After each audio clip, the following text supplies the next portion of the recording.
despacito. Un día le cayó encima. No se sabe muy bien por qué.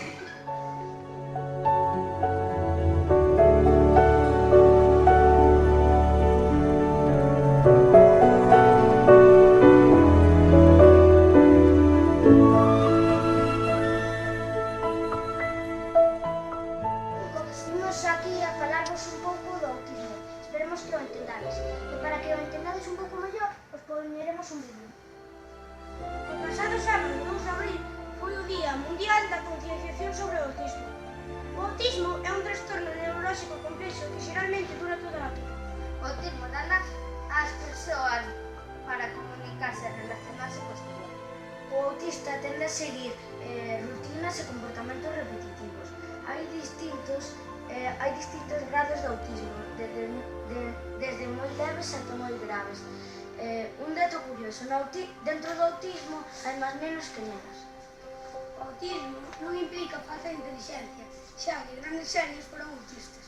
E non debemos esquecer que os autistas son nenos e nenas como nós, que teñen a mesma necesidade de xogo, cariño e amizade. Como dixo meu compañeiro Iago, imos ver o Cazo de Loreto.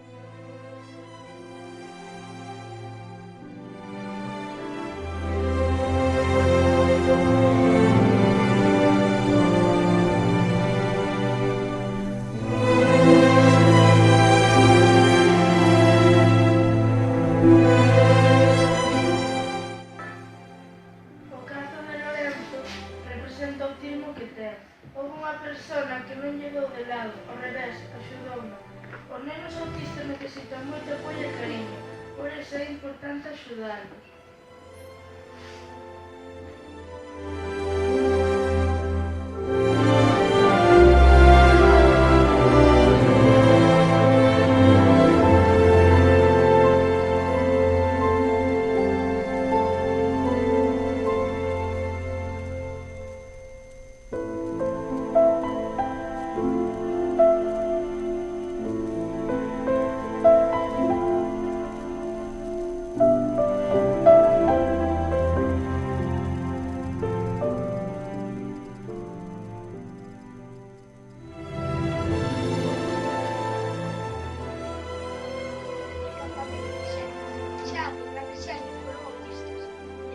Esquecer que os autistas son nenos e nenas como nós, que teñen a mesma necesidade de xogo, cariño e amizade, que calquera que nós.